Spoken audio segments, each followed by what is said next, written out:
Is recorded. Oh, Now it is. now it is. I can't say I've never done that Oh, before. I've done that so many times. Yeah.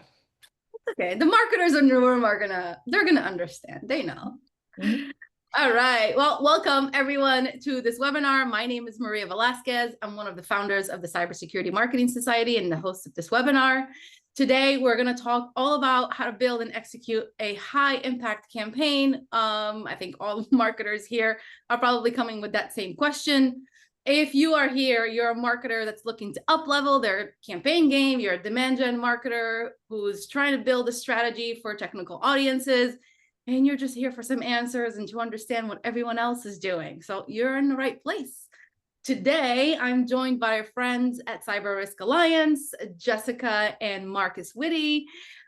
Jessica Vose and Marcus Whitty. Imagine if that was the same last name. And we're going to talk about some real world examples and use cases of how they help their partners with creating the right anatomy for a successful campaign. So I'm super excited about this conversation. Thank you both so much for joining me today on this webinar. Let's kick off with some intros for each of you. I think, Jessica, a lot of people are probably going to see your familiar face here, but Marcus, let's start with you, a quick intro, and then to Jessica, and then let's get into the meat of things. Yeah, hey everyone, Marcus Whitty. So I work at CyberRisk Alliance. I hate to age myself, but you can see I've got over 20 years of experience in the industry itself. I actually come from B2B publishing background, large publishing, as well as an agency side. I was most recently at IPG with a group called Matterkind, where we were actually helping very large scale clients like Amazon, Lego, Amex, et cetera, working on their media operations and how to scale more efficiently. So that's me. It is a pleasure to be here. And I'll turn it over to Jessica. Hi, everybody. If I haven't met you at one of the cyber marketing cons in the last couple of years or in all of the years that I've been a member since back in the day of COVID, Jessica Vose. I have about 19 years of high-tech marketing and communications experience. The last 9 years, I have been squarely in cybersecurity. I started and cut my teeth at Silence in endpoint security. From there, I went to Safe Breach, which is breach and attack simulation. And then from there, I went to Zimperium, where I was the head of marketing. And then I landed at CyberRisk Alliance about 2 years ago, and I am everyone's emotional support cybersecurity marketer. So that's why I'm here to help That's the support Marcus secret. today. That's the secret. There Thank you you, go. Blanket. Uh-huh. Amazing. Well, let's kick it off. Marcus, I know you have a couple of slides to go through, kind of like CRA, what you do. I think a lot of people here have heard of CRA, but maybe there are a few that don't know what CRA is all about. Let's get into that, and then let's talk campaigns. Yeah, Yeah, I'm I'll going to let actually, Jess take this part. yeah, And, I'm going to take she's, the she's next our chief two. marketing officer. So Right, who I should better be than able to to do describe our this. company than our CMO? Yeah, so for everyone who isn't familiar with CyberRisk Alliance, you are definitely familiar with one of our 12 to 13 brands. We've been around for about 6 years now, and really what we do with, all of the brands and media and event properties that we've acquired over the last 6 years is to help build community, educate, inform, and empower a better connected cybersecurity ecosystem. And you may ask, like, how do we do that? And here's the part where you're going to hopefully see some logos and brands that you do recognize. We have kind of three different pillars. Everyone's familiar with 1 to 2 of our brands, but not everyone's really familiar with the whole cross-portfolio strategy. So I wanted to just take 10 seconds here to make sure everyone understands that we don't just do events, although we do host over 150 different events every year annually in over 45 to 50 different metropolitan areas across the country. We don't just do national events like Identiverse and InfoSec World and MSSP Alert Live. We also have this great division of the company that Marcus actually heads up, which is CRA Connect. So for many of you, you'll be familiar with SC Media, which is a long-standing cybersecurity specific media brand. Security Weekly, which is also a very well-respected podcast program with weekly security episodes that are just focused exclusively on the business, the news, and enterprise cybersecurity matters and topics.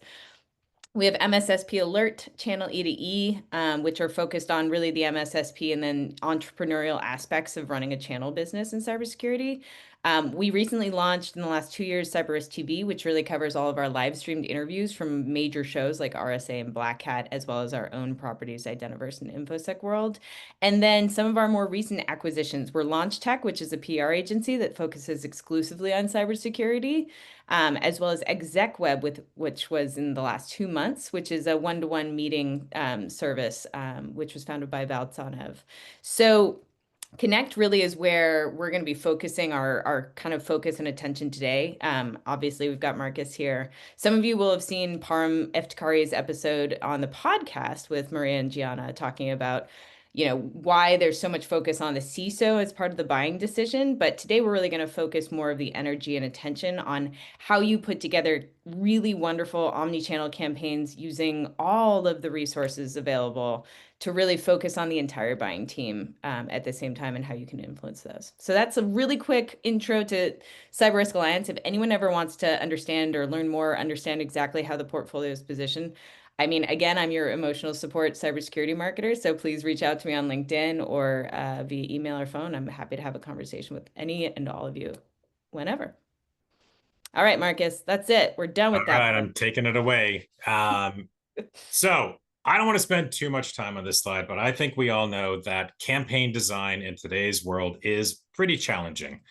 The 95-5 rule applies. 5% of your prospects are in market at any given time. The other 95% are lying in wait. I would say if you're asking, why are you guys coming in here and telling us how to do campaign design? Well, the reality is we work with hundreds of clients on building campaigns for them, working with them, collaborating to generate campaigns that are going to showcase success and hopefully make them look successful internally. So we're here just to give you guys sort of that broad purview of all of the different companies that we work with and some of the learnings that we found. And hopefully you can take some of this and apply it to your own internal workings.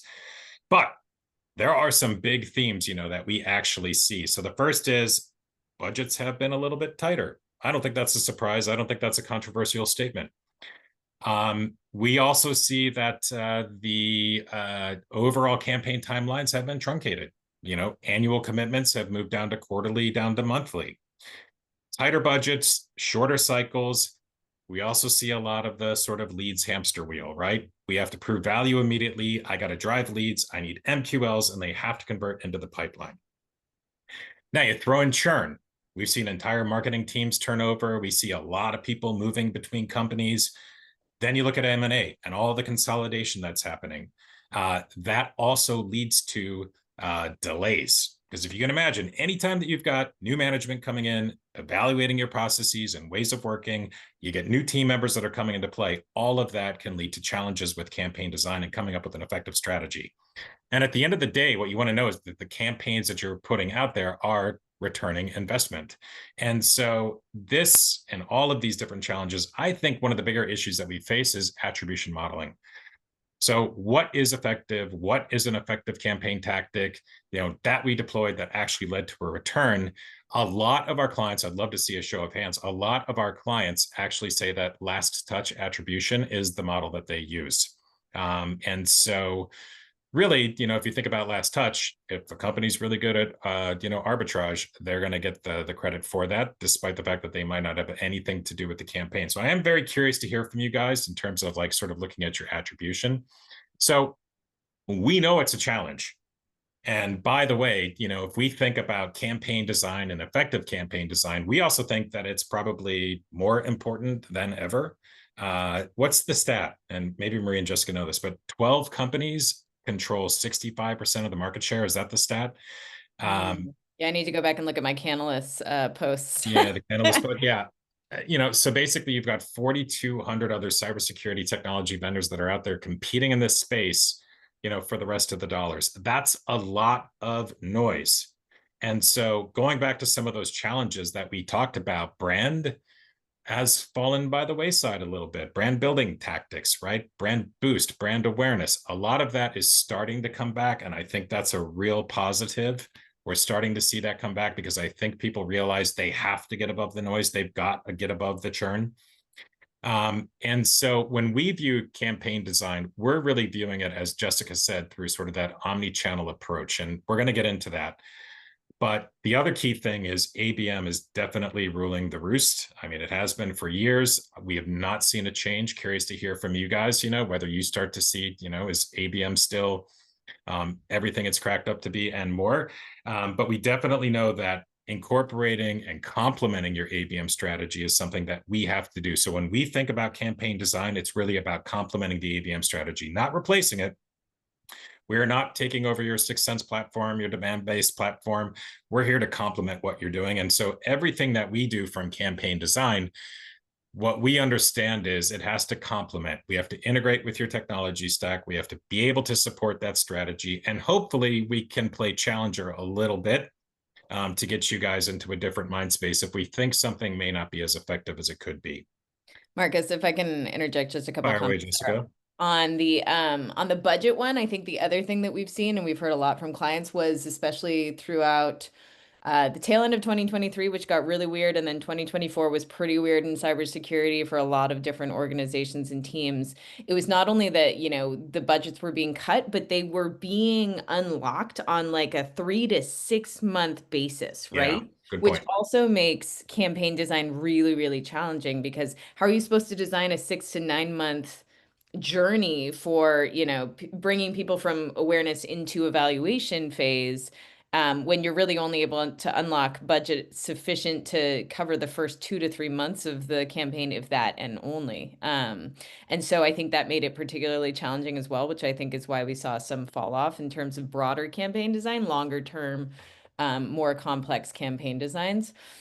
I think the other thing was with 6sense, my personal experience, and I'd love to hear from everyone else. Like when I was leading the charge at, Safe Reach and Imperium, and even when we were using Priority Engine, back in the silence days on ABM platforms, the fact of the matter was they just didn't have the topic basis and the solution category awareness. I was constantly telling them about new terms that I needed to have them record, and then they'd say, great. And then about 6 months, we'll probably have some addressable audience for you that's tagged against those topics and those terms. And I was like, Mhm. I can't wait around for the ROI on, my 6sense or my demand base or my Priority Engine platform.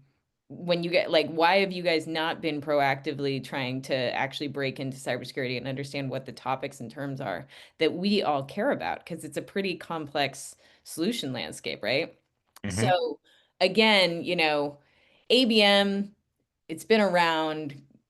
Everyone's been talking about it. Everyone, I think, struggles to really realize the full actual potential of ABM, because collaborating with the sales team can be hard. Getting the data that you need and relying and trusting the data that you need to actually do ABM really, really well. And then some of the technology and toolkits that are, you have to cobble together in sort of a real coherent marketing operations strategy are also like some of the major pain points that a lot of these teams are experiencing.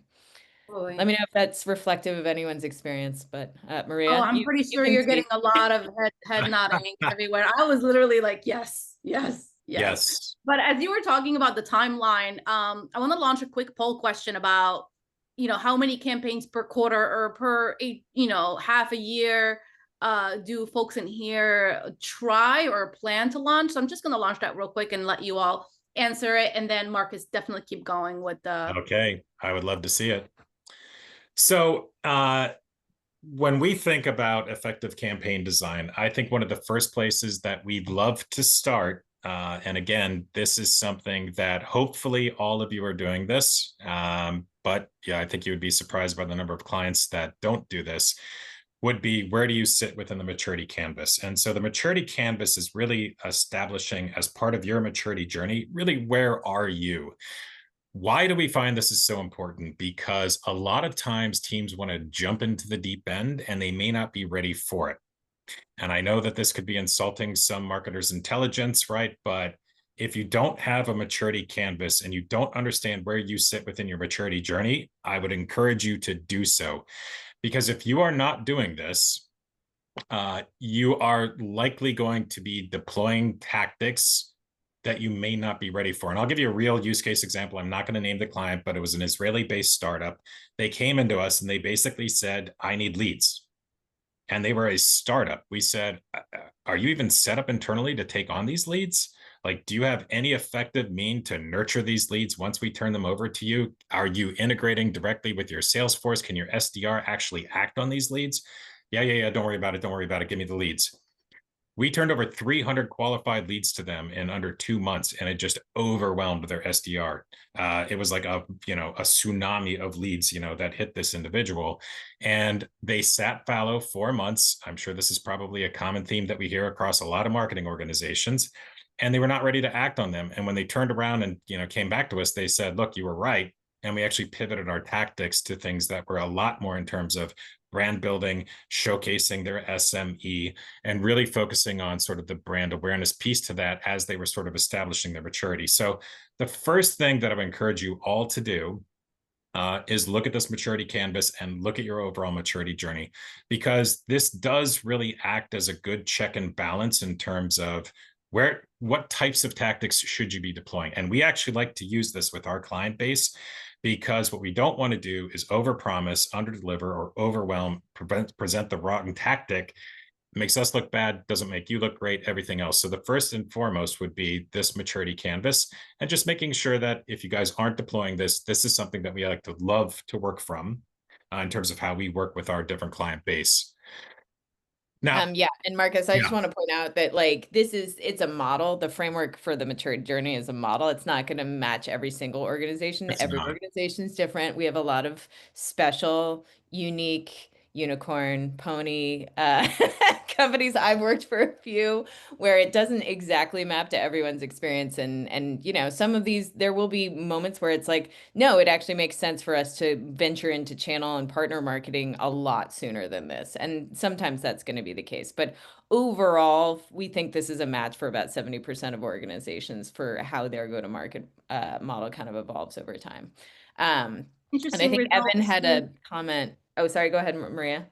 No, please finish and then we'll share the Oh, results. Evan just had a comment about define qualified though. And that's one of the things that, it's tough about being an outside vendor and working with everyone. Yeah, everyone's lead scoring or qualification models are different, right? And so Yeah. what we do when we work with our clients, Marcus, do you want to talk to a little bit about this? Like just Yeah, in so terms qualified leads can of be determining? a number Yeah. of things. And as Jessica said, it is all over the map in terms of the clients that we work with. So literally, it could be that the title, the name, and the email address, are, have not bounced back. And so therefore it's a qualified lead. For the most part, though, we are doing direct matches into a target account list or an ICP, where they may have revenue size, company size, title. So the title is a very obviously important component to that. They obviously have to have the demographics. They have to have a verified email address. We have to be able to verify that as an actual qualified lead that meets all of those individual filters. For the most part, that's what it is. Other clients will literally take it into the next step, which is, do they convert into an MQL? So that's another component to that. So a marketing qualified lead, did the lead that you provide me actually convert into an MQL? So the definition is a little bit all over the place. And I would say us being on, as Jessica said, on the other end, the more data that you guys can share with us, the better, because we are only successful when you are successful. And so the more that you can share in terms of the output, what we delivered, did it actually deliver sort of in your back end? The more that you guys can actually provide feedback to us, the better. And I don't think this is a surprise either, but for the most part, it's a black box. We'll push campaign results, we'll push leads over the fence, and we never hear anything until maybe like 6 months later. And that's difficult, because if you think about optimizing campaign strategy, we need to understand if this is effective as much as you guys do as well. So that's my little plug. Okay, Yeah. I'm gonna take advantage of the quick silence and share the results from that first poll about how often do marketers run campaigns, and 2 to 3 per quarter is actually a lot, in my opinion. I mean, That right? can be a lot for sure. Yeah. And Yeah, so I'm really especially surprised. yeah. I don't know if you guys all like I feel like I came up during the moment where Serious Decisions was trying to differentiate between campaigns and programs. Anyone else remember that? That was like Oh yeah. circa 6, 7 years ago. So I like to differentiate between like brand campaigns, which are really 9 to 12 months and they're kind of evergreen, they're always on. It's a core positioning and messaging framework that you've worked on and you've really like done everything. And then programs are much more product or solution level or to individual audiences like customers and partners, et cetera. And that's how we design it internally at CRA, but that's kind of the way I like to do it. So totally fine if there's one major campaign going on in the background, of course, but then an additional 2 to 3 per quarter is going to be a lot for a lot of teams. Yeah. Yeah. And maybe you're right. Maybe that's what they mean is 2 to 3 programs per quarter, which it sounds a lot more doable. Yeah. Awesome. All right. So the next step for us really about, and I don't think this is going to be a shocker either, but it really is about testing your assumptions. And I actually don't think this happens enough. I could be wrong. Maybe cybersecurity is, head and shoulders above, a lot of the other marketing teams that I've worked with. I've only been in cybersecurity for a little over 2 years, just for full transparency. But really, when you think about testing your assumptions, for us, testing your assumptions, I think, is a critical component to this because test is the big key to this, right? You walk in with certain assumptions about what my product is, who it's going to connect with, and what my messaging and my strategy should be. But if you're not testing that and pressure testing it, not only in real world campaign scenarios, but also looking at the data, I would also argue that you need to do panels and or survey-based results to see if this and your assumptions are correct and holding water. And the other thing that I love to do, and I think that we love to do, is having friendlies. So friendlies within the organization where there are actual practitioners that you can turn to and basically lean on to test those assumptions is going to be critical. But the other piece of this is if you don't apply the learnings to optimization, then there's really no point to it. So for us, testing your assumptions, critical component to this. I don't think that's any big shock. Another piece, though, is auditing your content. And so we have seen that there has been a lot of internal teams that have hired content creation teams to come in-house. And that's great. I applaud that. We love that. But what often happens is that content will just get deployed and pushed out because they're on a timeline and a schedule as well. And so one of the things that we always do with our client base is we try to audit the content. We want to make sure that from a first-party audience, the users that are coming into our experience, is this content actually going to resonate? And if it isn't going to resonate, we want to know that. We want to understand like what's going to stick in terms of the actual content. So we lean on our internal practitioners, and we've got some real tried and true professionals that have been in cybersecurity since, sort of the OG days. And for us, auditing that content, and that can be against your 6th sense pipeline too. Upper funnel, mid funnel, lower funnel. Do we actually think that the content is going to fit within the funnel itself, but then is it going to connect with the personas that you've identified within those various stages of the funnel? So audit your content. It's a huge component to what we do. And then we love to go into the actual the campaign design after that. So for us, test the assumptions, make sure that you've got the content in place that applies back to those assumptions, and then go into your campaign design.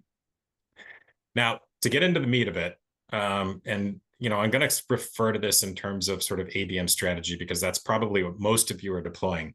But I think that the hybrid model is really critical to success for a lot of cybersecurity vendors. So yes, 6th Sense has some amazing data. We're not going to knock that. A lot of people have contracts with Bombora. We're part of that co-op, by the way. And so we see a lot of value in terms of third-party data being able to define your ABM strategy. But when we approach campaign design, we have CyberSec, which is our unified data and intelligence engine. It unifies all of our users into a single record of truth, and we can see their activity across our entire portfolio. Then what we're able to do is to take target account lists, ICPs, personas, and group them into cohorts. And within those cohorts, we can actually identify what are the most active and engaged topic types. And I'm not going to say that's intent. I know there's a lot of controversy around, surging topics. Is that intent? Is that an intent signal? No. I think it's a signal, but I don't think it's intent, right? Yeah. But it certainly should inform, how you're approaching the market itself. What we're also looking for across our portfolio is where do we see the highest proliferation of these matched users? If you give us a target account list, we go in, we're able to match those users directly to our database. What are they actively consuming? And I would say this is where you should be pressing your partners, which is where do you see the highest level of activity against these individual users? So, even if you're in lead gen or demand generation, these things still apply because you want to have a good understanding in terms of the tactics that you need to deploy, but what is the content avenue that they prefer?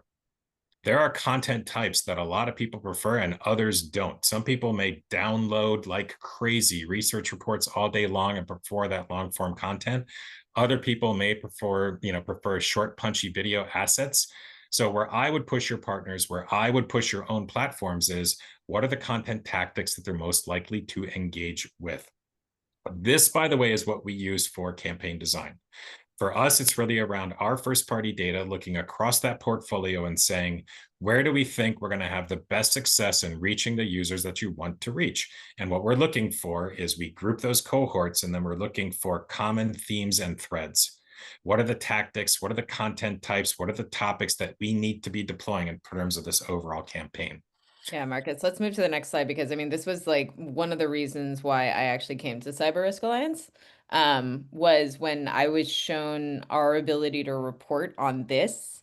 I mean, that was like mind blowing to me 2.5 years ago, because this was a level of campaign visualization and reporting that I'd never gotten on the buying team level, despite all of my best efforts on ABM. So, I mean, this is something that everyone should be striving for on campaigns is buying team engagement reporting, understanding through whatever platforms, technologies, vendors you're using, this is the level of visibility that you need. And this is, one version or example of scoring that you should be doing on not only the tactics, but against the personas within the buying team that you guys are trying to reach. So I would highly recommend that everyone think in these terms, right? Because you're going to be doing a lot of investing in touch points, different tactics, and this one provides an example of different touch points across our entire ecosystem.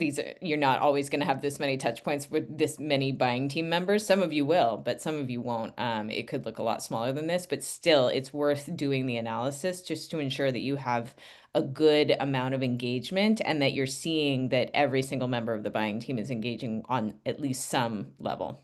Great. And I feel like sometimes this might surprise you, right? Where you would think like a piece of content or a topic would resonate more with, I don't know, the SOC team, but it ends up, Yep. actually doing well with a completely different job title. And so then you can optimize in real time, change Yep. copy, change taglines, all of that. Yeah, and Maria, thank you for pointing that out because like we all operate on such a small, a short window of like demonstrate ROI. You have to know what you're doing, et cetera, which is why, Marcus and I are really kind of harping on the test your assumptions and do your content audits before you're really designing your campaign. But there's always going to be things that you're going to be surprised by, right? And like we should not downplay that. We are all going to have assumptions we go in with.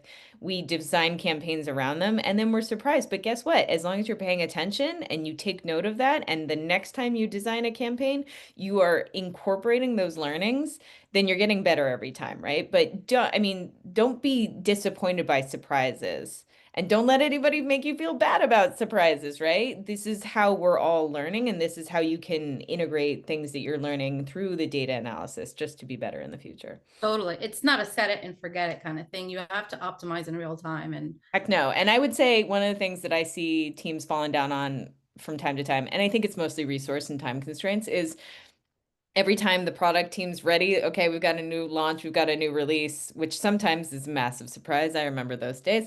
But you're like, great. Don't always assume that it's the exact same persona that you've been marketing to and that you've been designing campaigns for. It is always a good idea to check in with your product marketer and check in with your product team to say, who do you think the main buying team is for this new launch or release? Are we expanding those personas as a result of this launch or release? And you really need to be asking them that constantly, I would totally. recommend. Totally. I'm launching another strategy optimization poll. I'll let everyone answer that while you keep going through the slides. Okay.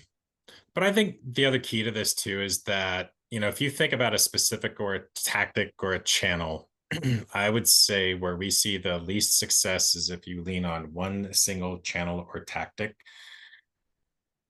I think that you're missing out on a huge swath. So our firm belief is that there's no channel or tactic that can really stand on its own. You have to look at the entire ecosystem and the environment. And again, lean on your partners, lean on your data providers to understand what are the different content avenues that they want to consume and engage with. Because if you don't do that, you're going to miss out on a big piece of the pie. Because this is actually a real report, by the way. And yes, this was a large six-figure deal across multiple months, right? But you're looking at a snapshot in time. But you can see the level of content that we actually deployed, not only from webcasts, but looking at various content assets, et cetera. And so all of that, I think, is super important to understand as you start to develop your campaigns and your timelines, because again, don't assume that any specific channel or tactic is going to stand on its own. These things all work together in that ecosystem. And again, it's why we're super happy to see that some of the brand tactics are coming back into the marketplace itself. Mm-hmm. So I want to actually share with you guys just a few real world examples. And, these for us are, actual examples that we did with clients. And the first one that we want to do is sort of test your assumption. We were working with an identity client, and they were going heavy into MFA. And all of their product marketing, all of their messaging that they were putting out there was very hyper-focused. And we actually had a very smart marketer kind of approach us on the side and say, we're getting pushed to just, incorporate that into the message and that into the loan. But I think that we're missing the boat, because my assumption is there's other topics that they're consuming that we can integrate with our own identity story. And so could you guys run an analysis so that I can actually go back and see, are we actually hitting some of the high notes? And this is just a brief snap. I didn't want to give away anything, so I've blanked out some of the domains and the company names. But what we were able to do within our first party database was we were able to actually go into our own taxonomy and then track the behavior and the activity. And again, I'm not calling these intent signals, but what's very interesting is if you look, identity pops up, but it certainly was not in the top three, in terms of the topics that their accounts were most actively consuming. And this for them was a big learning. They actually started to shift things like, if you look, threat management, vulnerability management into their messaging, and they increased their overall performance on their content engagement by 134%. That to me was a very fascinating case study for us, because what it did show was there are data and data providers that you guys can lean into and that you can test. And again, test your own assumptions. So if you're going one route, but you think in your gut, we're not getting the engagement that we should be because I think that possibly we're not focusing on the right story, the right messaging. This is a good example of using data to your advantage. Mm-hmm. Yeah. Yeah, and I love this one because I mean, it should be a joyous occasion. Somebody asked about, what's our take on AI generated content?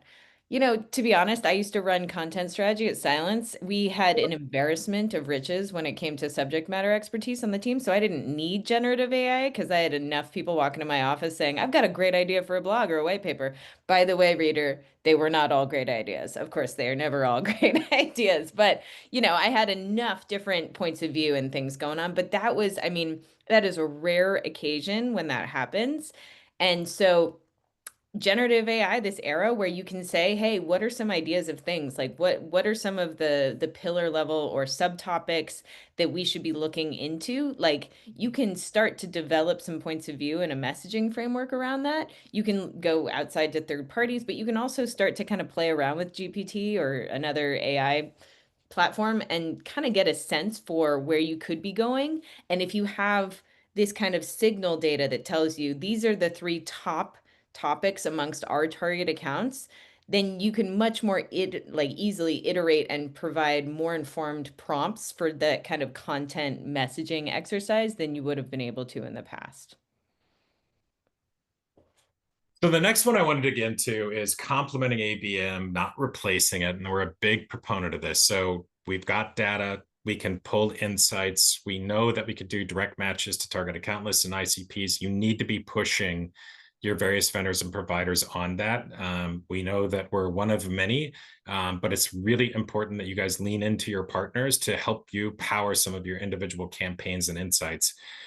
The other one I would say is get creative. So this is an interesting, deployment of a campaign where what we're doing is like a multi-touch, multi-nurture campaign that is really meant to complement ABM strategy. And we've done this for a few clients, and this has been very successful. But the interesting thing about it is we're typically working with the demand generation, lead generation teams on this campaign.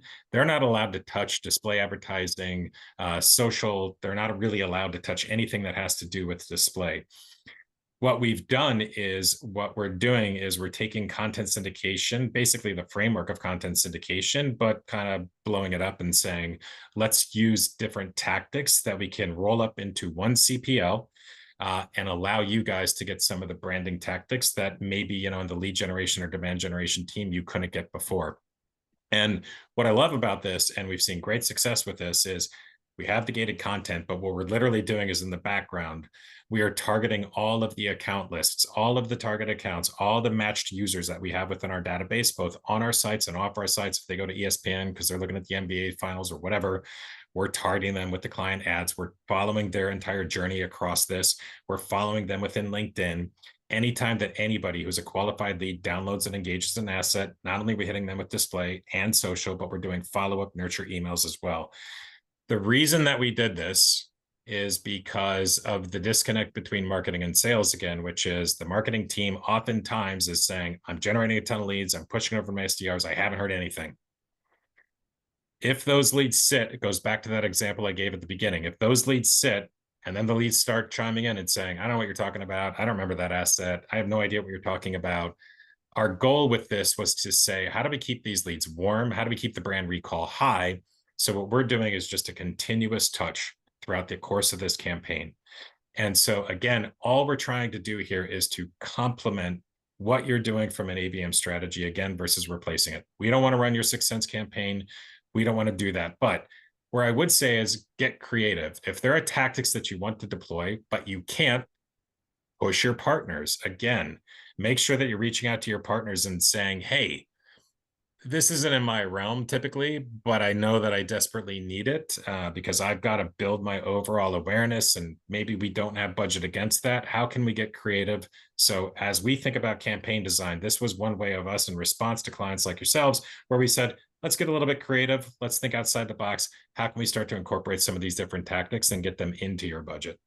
Yeah. And what I love about this is, again, in the environment of all of the sort of market pressures, external factors that have been really squeezing marketing teams, we were talking about everything needs to be more of an intentional campaign. But that means, like, if you're going to do a webcast, you've only got budget for a webcast, then how do you make that webcast a more fully fleshed out campaign? What's the lead up of the tactics you can drive in the lead up to the webcast? And what are you doing downstream of the webcast, right? Think of every individual tactic and how you can build it out into more of a fully fleshed out campaign yourself, even if you only have budget to go outside externally for, a certain element of a tactic. And it may seem like one tactic on the surface.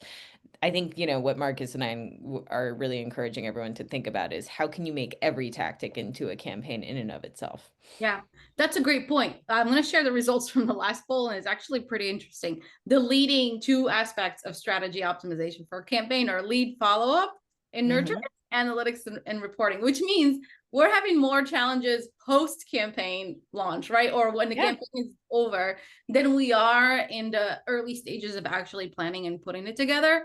Yeah. And it makes sense, right? It makes perfect sense. You do so much work to get a webcast off the ground. You do so much work for that event to stand up the booth and train the staff and all of that. It's so hard to have the energy after the event to actually do the proper follow-up and to make sure that the full sales team is really briefed on exactly how to approach those leads. Sorry, Marcus, you were going to say something. No. And look, again, this speaks to what we're saying here, which is push your partners too.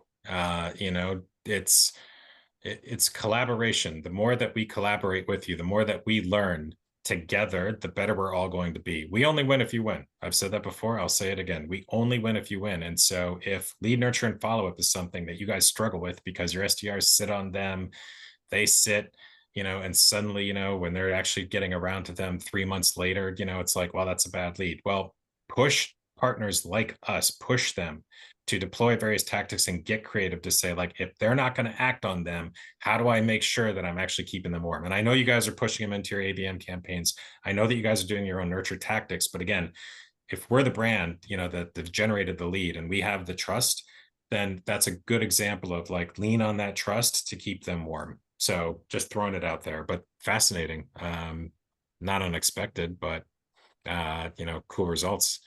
So the next one that I want to get in, this kind of plays, and continues on the theme of sort of think outside the box. Where we have seen another ton of great success, and this is a real client campaign. We can't divulge the clients, we won't do that.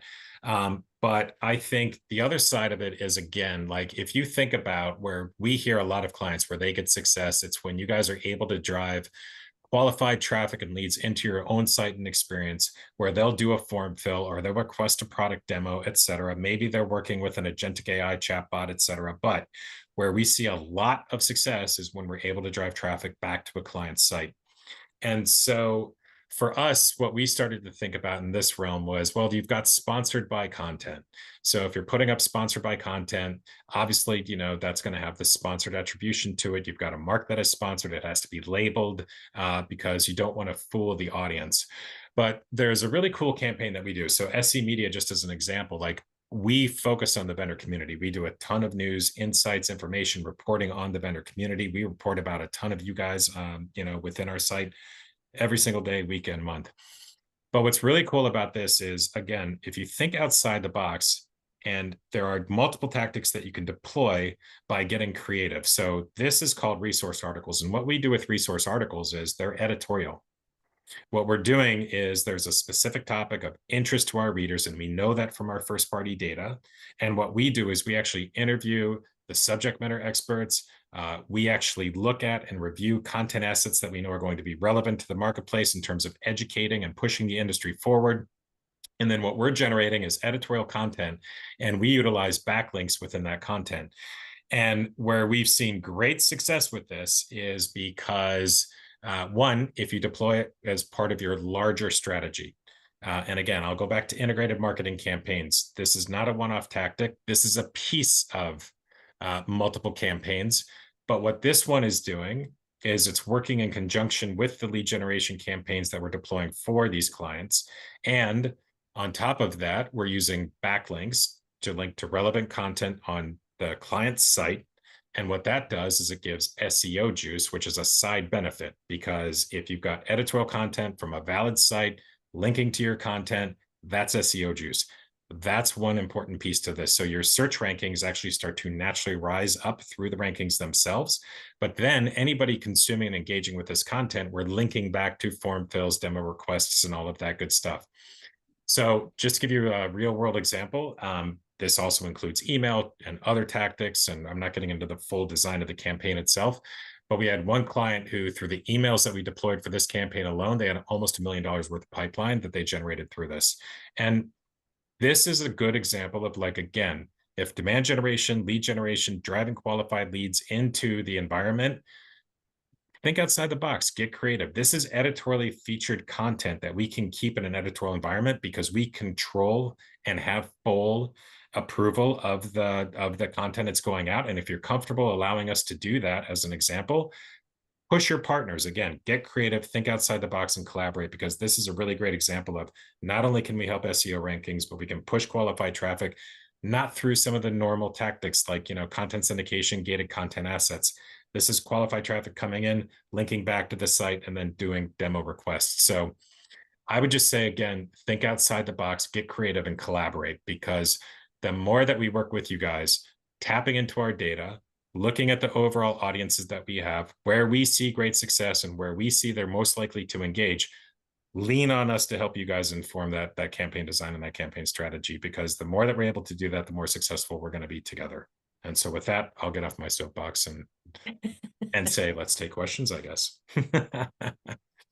Yeah, and we've also got links to a bunch of the resources that we kind of referred to and talked about here, that we can also send you guys post-event. But and I'm sharing them little by little in the chat. And I know pricing, that's something you'll follow up with. And yes, this is recorded, and we will share the slides and the recording. Any questions on what we've covered so far? I mean, I definitely have a few, but I'm gonna wait for a few people to jump in. Definitely plug it into the Q&A too if you're.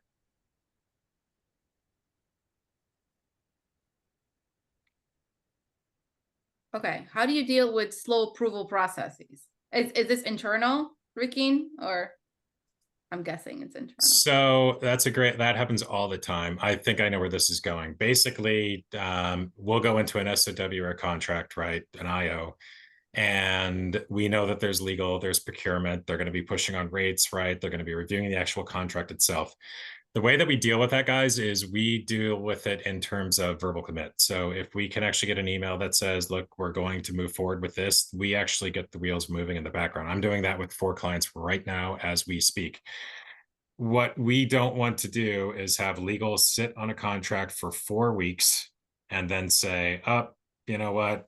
We're not going to move forward with this contract. And then we've done a ton of work. So as long as we get the verbal commit, we're willing, and we always move forward with our client base. You guys should push every single one of your other, third parties to do the same. But you got to, you have to be a good partner in that as well. Meaning if you give the verbal commit, you're going to follow through and make sure that the contract doesn't tank. So as long as there's a 99.9% chance, that is actually going to close, we fully 100% support it. And our finance team accepts that. So that's one thing that I would just push, your vendors on, like, oh, we can't do it because we don't have the signed contract. I don't buy that. You need to push people and say, I'm giving you literally a verbal commit. We're going to stand by that. And if we do that all the time. Like I said, I've got literally 4 clients. I'm about to jump on a call with a client that we're doing that for right now.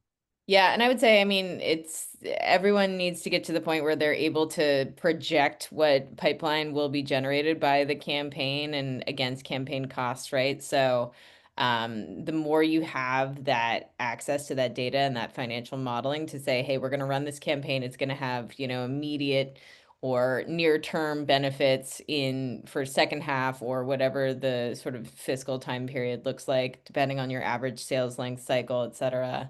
That always helps me get things across the finish line to say, like, this will have a, near-term revenue impact of X amount estimates. And that helps the finance team feel a lot more secure in signing off on spend across the board.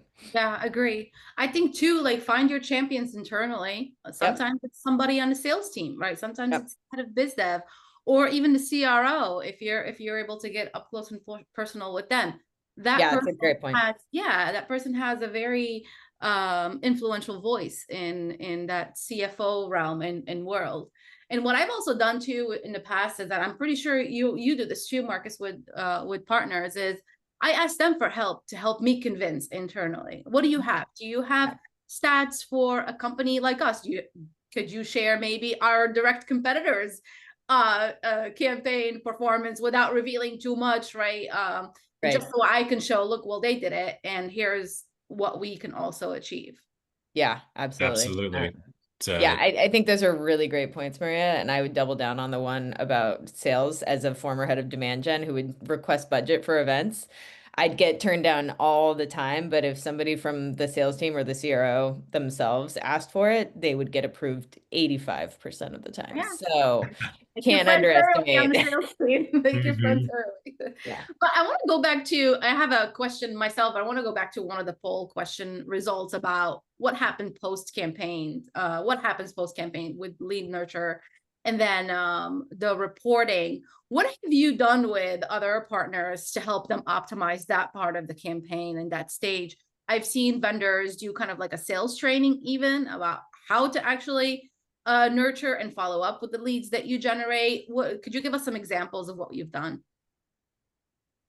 Yeah, I'll go back to one of the products that we actually showed, which is, from the nurture standpoint, our goal is to say we'll continue to nurture if that's, something you guys want us to take on. I mean, and again, I think you need to push your partners in terms of that, because the nurture piece, it's not easy. I think it's a loaded question, Maria, just because everybody has different platforms in terms of 6sense or demand base, right? I think the other challenge that a lot of our vendors face is just content. Like, they may have entire content teams that are generating white papers and ebooks and reports, right? They're doing video-based environments for demos, but when it comes to creative email copy, they fall down. We've seen that constantly. So just effectively setting up your even, your basic drip campaigns for nurture. I think a lot of teams have six sense or demand base, or go through any HubSpot, go through any of the platforms that could effectively nurture some of the different clients, and a lot of them don't use them effectively or don't have the internal capabilities to use them effectively. And that's a blanket statement, because we see a lot of clients that are very sophisticated and like completely buttoned up. But typically where we help is the challenge that we face is oftentimes like we offer to integrate directly with the backend system to pass leads directly through, and we'll get shut down.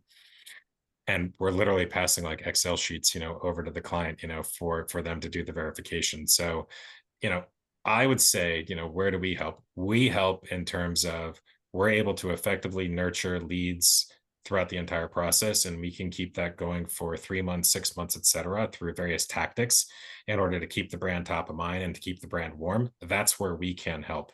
When it comes to like sort of internal processes, there's often a pretty big divide in terms of what's willing to be shared and where we can kind of lean in. So I would love to hear from actually everybody on the call, like what is it that we could do better to help you guys with that nurture process? Because I'm always very curious. Like I said, a lot of what we do goes into a black box and we get very little feedback.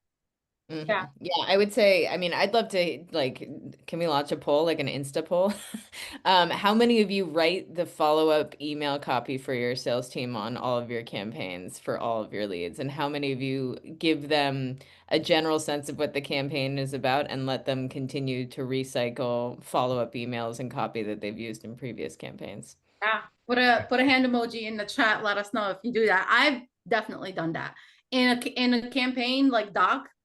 I put everything and I share it with everyone. We get on multiple calls, and here's swipe copy for you for social. Here's swipe copy for you for email. Here are some resources you can share, right? Like we don't always lead with, hey, let's have a call. It's, hey, we hope this content was useful. We also just published this that's in the same topic. How about you check this out or come to the next webinar? You have to, build it up, and you have to have that campaign kit for your sales team ready to go. Spoon feed them. That's just how it is. I see everybody saying the exact same thing. Is there anybody who doesn't and lets the sales team write it and has seen it work? Because if so, we should all go work for your company and your sales team.